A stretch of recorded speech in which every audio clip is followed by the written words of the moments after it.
Groundhog's Day. Let's try this one more time. I tried to do this video once before, and I don't think it wasn't horrible. I just didn't particularly like it. So let's try to do this video one more time. Groundhog's Day. And I'm going to make this a little bit more, let's say, succinct and precise. So one of the things that has been big recently has been the topic of censorship. The New York Post comes out with basically a bombshell story, or it will be a bombshell any other year, on Hunter Biden and some of the relationships that he had with the Ukrainian business firm, but also his associations with Joe Biden that Joe Biden said didn't exist. What seems to be political influence in the business arena, something that is illegal. And there's been other stories that have been released dealing with Hunter Biden's business in the Ukraine and the association with Joe Biden. Now, this, of course, is a headache under normal circumstances, but that much more of a headache going into an election. But nothing to fear. Media, mainstream and social, is there to protect, block, and tackle for one Joe Biden. And honestly, it is shocking to watch what has been taking place. I mean, Facebook and Twitter basically eliminated the story from its premises. I think Twitter allowed it, but you had to jump through hoops in order to even get to it.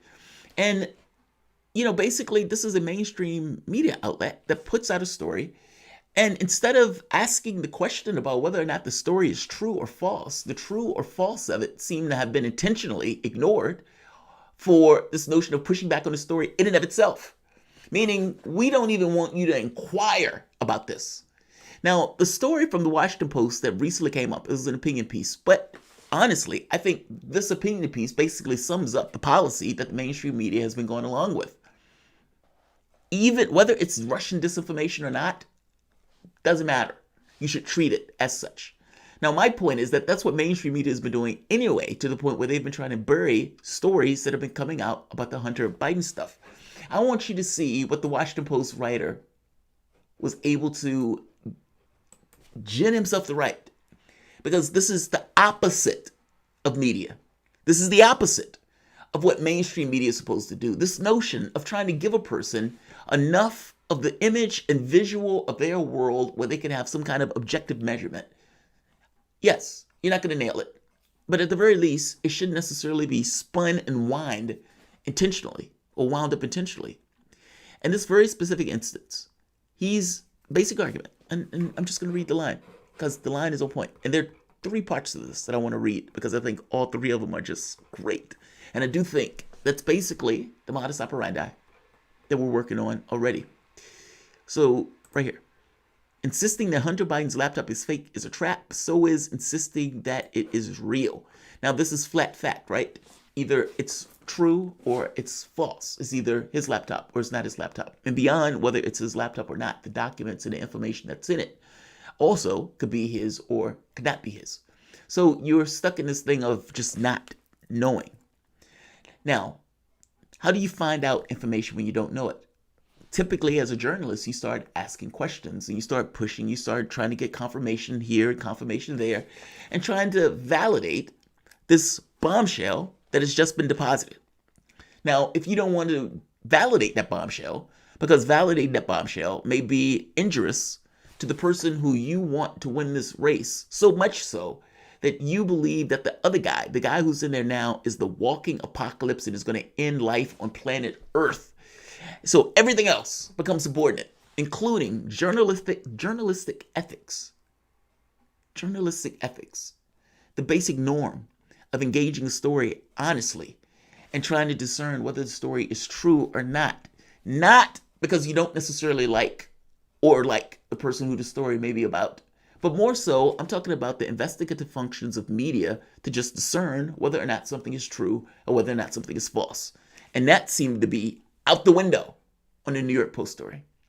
Biden did not even have to come and fight himself because all of the block and tacklers that are in mainstream media that are doing everything in their power to ensure that this story does not take prominence. I want to take a look at the story. I want to take a look at the story in the Washington Post, and his advice to other mainstream media people, and some mind-blowing things that he's justifying in this article.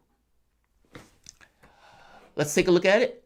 We're going to go through it pretty quickly because I've done this video once before, but welcome to the Soapbox.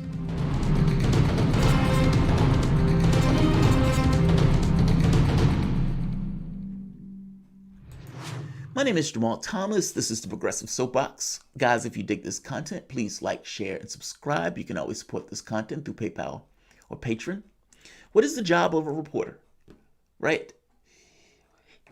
Go to a particular scene, try to explain a situation so somebody who may be on the other side of the world or somebody who's not there can get a pretty decent gist of what came before, what's going to take place, and what happened just then. They're trying to explain reality. It's giving you this understanding that this is what your world is. To the degree that I can understand it, this is what your world is. I'm not trying to spin it or do anything to it. Honest appraisal.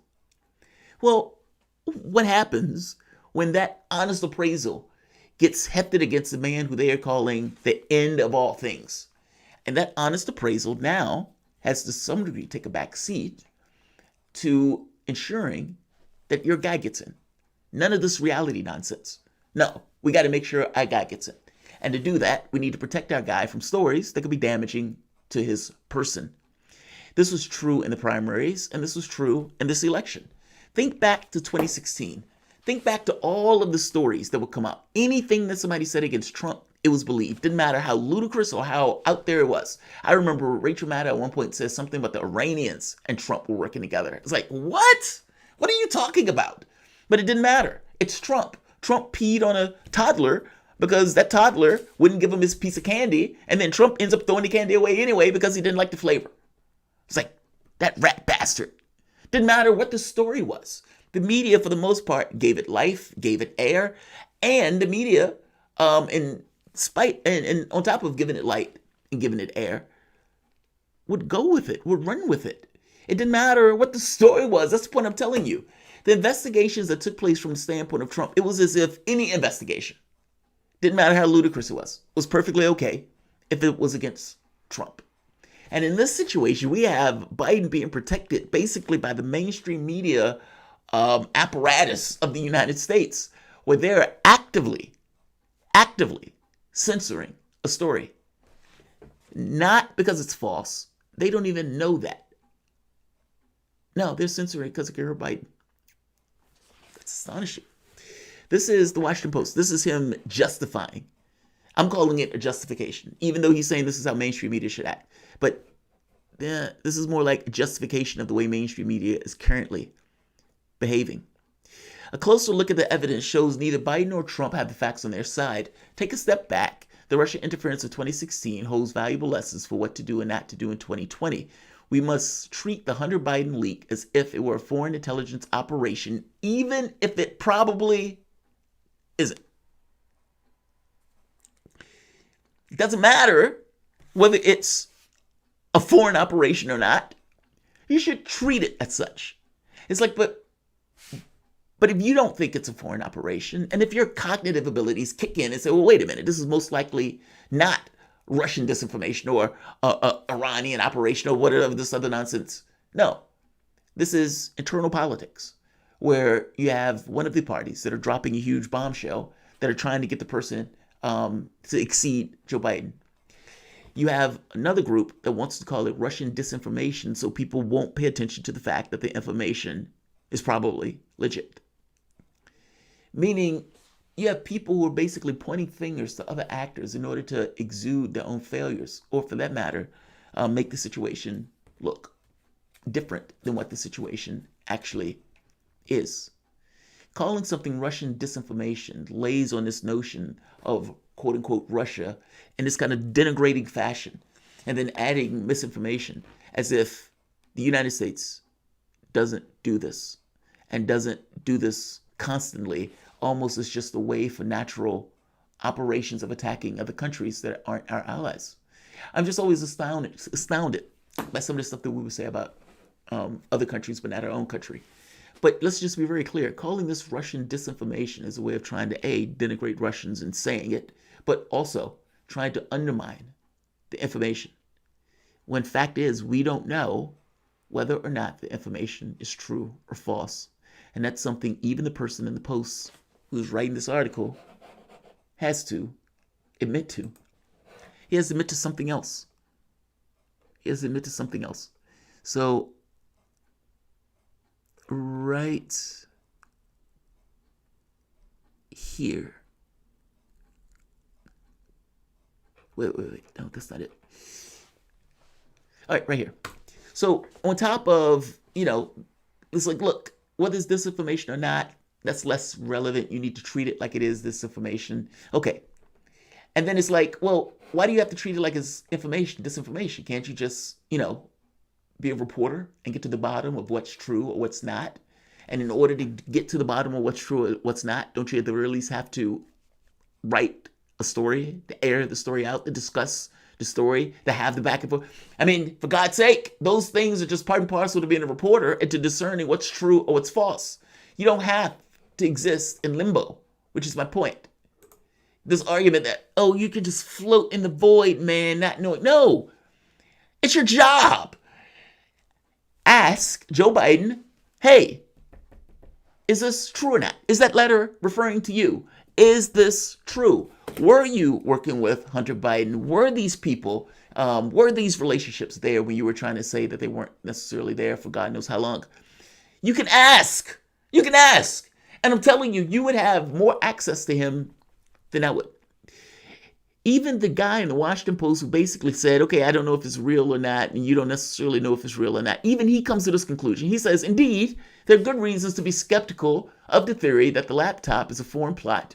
If a competent Russian intelligence agency went the length of procuring hacked material, bleeding it with forgeries, perhaps researching suitable surfacing locale, and set it up in Wilmington, and surfacing the package in human intelligence operation that required careful planning, then it's highly likely that the agency would have found, or more likely, forged files that have actual political impact instead of unremarkable material revealed in the post so far. Basically, if this was a real intelligence operation, then it would have had more of an impact than what it had. The problem is that in and of itself is somewhat of a bit of propaganda. The catch here is the information that was being released does have impact. I've made the point before that you're talking about, Joe Biden said he never talked to his son about the Burisma stuff. Well, based on this, that was a lie. You have documents pointing to it. You have another situation where Joe Biden said he never got involved in the Burisma stuff, especially not from his son or somebody from the company asking him to get involved. Well, based on the documents in the laptop, that's a lie. You have porn videos of Hunter. You have videos of Hunter apparently doing crack. And you also apparently have some kind of message dealing with underage girls. Now, again, the only thing that matters here is if it's true. Everything else in this case is subordinate to whether or not it's true. And you figure out whether it's true in the same way you figure out whether anything else is true by asking questions. But it's this very specific point that they don't want to do. They don't want to find out whether or not it's true. They don't want to find out whether or not Joe Biden knew anything about the Burisma company or everything else. I don't care what happens to Hunter Biden in this. I care about whether or not the public gets the truth and they can make their choice once they get the truth. Meaning, if they put Joe Biden in office after accounting, an honest accounting of it, okay, then the country put him in office. If the country decides not to put Hillary Clinton in office after an honest accounting of basically her, what they thought she was going to do when she got in office, that's also up for the public to do. My only concern is that the public figure out what's true before it makes that choice. And I think that should be with any particular candidate. I mean, the amount of power that we give to the presidency in this country is astonishing. And so, yeah, you should have that information. I think the same thing about Trump's tax returns. No, more information. It's better. But I'm just making a point that even the person from the Post is like, this is probably a tall glass of water, meaning from the standpoint of truth. But it still doesn't matter to him. You still should treat it like disinformation. That's the part I'm blown away by. If you are looking at this and saying, this is a little far-fetched, and then you still come away with the conclusion that you treat it like disinformation. That's insane. No, the thing that matters in this, and the way you should treat this information, is basically get to the bottom of whether or not it's true. There is nothing else. What is the point in floating in a void where you don't know whether something is true or false? No, you figure out whether or not it's true in the same way that you use your investigative functions of trying to find if other things are true. You ask questions. You ask Joe Biden, is that document real? Hunter, do you have any memory of this particular thing? Did you get paid this much? How long? Or did you ever meet with the person from Burisma at the insistence of your kid? It's just questions. It's just questions. But in this very specific case, they're doing their damnedest to hide all of this stuff. I'm not going to keep it. I'm going to leave it here. I just want to give a heads up on what was being talked about, meaning the latest leaks. But also, I mean, just it's pretty profound when a person is writing an article that basically says, don't worry about what's true. Don't worry about what's true. Treat it all as if it's disinformation. But you don't treat stuff like that when it's going against Trump as disinformation. You treat it as if it's a flat fact thing. It's a double, it's selective justice in this case, where you're going to give Joe Biden this kind of pass where anything that's flying by hits Trump. This is the opposite of journalism, just like it's the opposite of politics, to throw your body at the politician. It is the job of the journalist to discern fact from false and give it some level of a context that you as a person can understand it as you're reading it or as it's being told to you. If you're not doing that because you prefer Biden to win, or you think Donald Trump is a monster, or you think Donald Trump is going to end all days, then that means by definition you're not doing your job. In fact, you're doing the opposite of your job, because at that point you're just a politician who are pretending to be a journalist. I appreciate Thomas Reid's opinion, but the fact of the matter is the objective of that information should only be to determine whether the information is true or false. Anything else, and you're a political actor pretending to be media. Give people your biases up front. I'm going to end this here. I'm going to say like, I'm going to say share, and I'm going to say subscribe.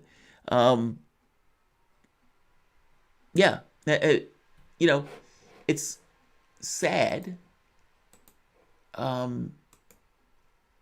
It's sad and pathetic. But truth of the matter is, it does matter whether something is true or not.